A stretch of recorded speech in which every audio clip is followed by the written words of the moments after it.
नमस्कार दोस्तों, कैसे हैं आप सब। आशा करती हूँ आप सभी अच्छे होंगे। आप सभी का हमारे YouTube चैनल त्योहार कथा कहानी में हार्दिक स्वागत है। आज मैं आप सबको इस वीडियो में वैकुंठ चतुर्दशी के बारे में बताऊंगी। वैकुंठ चतुर्दशी क्यों मनाई जाती है, वैकुंठ चतुर्दशी का महाउपाय, वैकुंठ चतुर्दशी पर 14 दीपक जलाने की परंपरा, पूजा विधि और शुभ मुहूर्त क्या है, और वैकुंठ चतुर्दशी की क्या कथा है। तो सबसे पहले आप सभी को वैकुंठ चतुर्दशी की हार्दिक शुभकामनाएं। हमारे हिंदू धर्म में वैकुंठ चतुर्दशी का विशेष महत्व है। इस दिन हम भगवान विष्णु जी के साथ साथ भगवान शिव जी की भी पूजा करते हैं। वैकुंठ चतुर्दशी क्यों मनाई जाती है।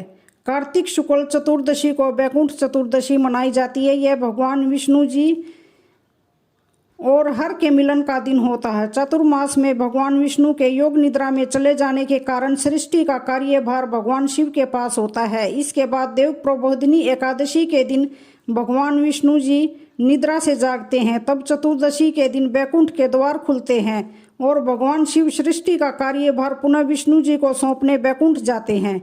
इसी उपलक्ष्य में वैकुंठ चतुर्दशी मनाई जाती है। इस मौके पर मंदिरों में विशेष अनुष्ठान संपन्न किए जाते हैं। इस दिन व्रत रखकर भगवान विष्णु जी और शिव जी दोनों की पूजा की जाती है। वैकुंठ चतुर्दशी के दिन निश्चित काल में हरि और हर का मिलन करवाया जाता है। मध्य प्रदेश के उज्जैन में महाकाल ज्योतिर्लिंग में इस रात्रि में बहुत भव्य अनुष्ठान संपन्न होता है।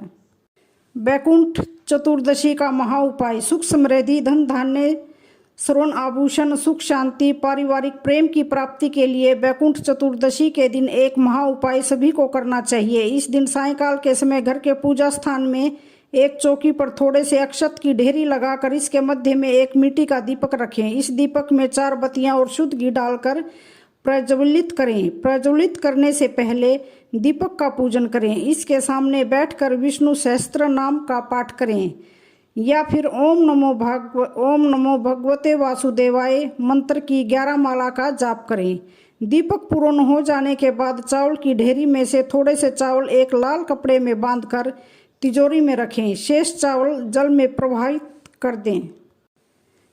क्यों चली आ रही है वैकुंठ चतुर्दशी पर 14 दीपक जलाने की परंपरा। धार्मिक शास्त्रों के अनुसार वैकुंठ चतुर्दशी के दिन व्रत उपवास करके नदी, सरोवर आदि के तट पर 14 दीपक जलाने की परंपरा है। एक बार श्री हरि विष्णु देवादिदेव महादेव का पूजन करने काशी पधारे और वहाँ मणिकर्णिका घाट पर स्नान कर उन्होंने 1000 स्वर्ण कमल पुष्पों से भगवान विश्वनाथ के पूजन का संकल्प किया।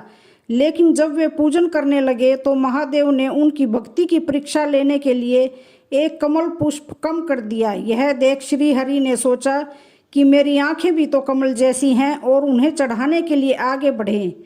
तब महादेव प्रकट हुए और बोले, हे हरि, तुम्हारे समान संसार में दूसरा कोई मेरा भगत नहीं है। आज से कार्तिक मास शुक्ल पक्ष की यह चतुर्दशी अब वैकुंठ चतुर्दशी कहलाएगी। इस दिन जो मनुष्य भक्तिपूर्वक पहले आपका पूजन करेगा वह सीधा वैकुंठ जाएगा। कार्तिक शुक्ल चतुर्दशी का दिन भगवान भोलेनाथ के पूजन का दिन है। जो मनुष्य इस दिन 1000 कमल पुष्पों से भगवान विष्णु के बाद भोलेनाथ की पूजा अर्चना करते हैं वे समस्त भव बंधनों से मुक्त होकर वैकुंठ धाम को पाते हैं। इस दिन शिवजी भगवान ने श्री हरि विष्णु को सुदर्शन चक्र उपहार के रूप में दिया था। इस दिन व्रत कर तारों की छांव में सरोवर, नदी आदि के तट पर 14 दीपक जलाने की परंपरा है। कार्तिक शुक्ल चतुर्दशी को जो मनुष्य उपवास करके श्री हरि विष्णु का पूजन करते हैं उनके लिए स्वर्ग के द्वार खुल जाते हैं। तभी से इस दिन को वैकुंठ चतुर्दशी के रूप में मनाया जाता है। वैकुंठ चतुर्दशी की पूजा विधि, सुबह स्नान आदि से निपट कर दिन भर व्रत रखें। रात में भगवान श्री हरि विष्णु की 108 कमल पुष्पों से पूजा करें। इसके बाद भगवान शिव शंकर की भी पूजा जरूर करें। वैकुंठ चतुर्दशी तिथि और शुभ मुहूर्त, 6 नवंबर रविवार शाम 4:28 से चतुर्दशी तिथि समाप्त। 7 नवंबर सोमवार 4:15 तक। शुभ मुहूर्त ब्रह्म मुहूर्त सुबह 4:53 से 5:45 तक। गोधूली बेला शाम 5:22 से 5:46 तक। अमृतकाल रात 9:39 से 11:16 तक। शाम की पूजा का शुभ मुहूर्त शाम 5:33 से 6:51 तक। निशिता काल रात 11:39 से 12:31 तक। बैकुंठ चतुर्दशी की कथा। एक बार नारद जी पृथ्वीलोक का भ्रमण करके बैकुंठ में भगवान विष्णु के पास पहुंचे। विष्णु जी ने नारद जी से आने का कारण पूछा। नारद जी ने कहा, हे भगवान, आपको पृथ्वीवासी कृपा निधान कहते हैं, किंतु उससे तो केवल आपके प्रिय भगत ही तर पाते हैं, साधारण नर नारी नहीं। इसलिए कोई ऐसा उपाय बताइए जिससे साधारण नर नारी भी आपकी कृपा के पात्र बन जाएं। इस पर भगवान बोले, हे नारद, कार्तिक शुक्ल चतुर्दशी को जो नर नारी व्रत का पालन करते हुए भक्ति पूर्वक मेरी पूजा करेंगे उनको स्वर्ग प्राप्त होगा। इसके बाद भगवान विष्णु ने जय विजय को बुलाकर आदेश दिया कि कार्तिक शुक्ल चतुर्दशी को बैकुंठ के दरवाजे खुले रखे जाएं।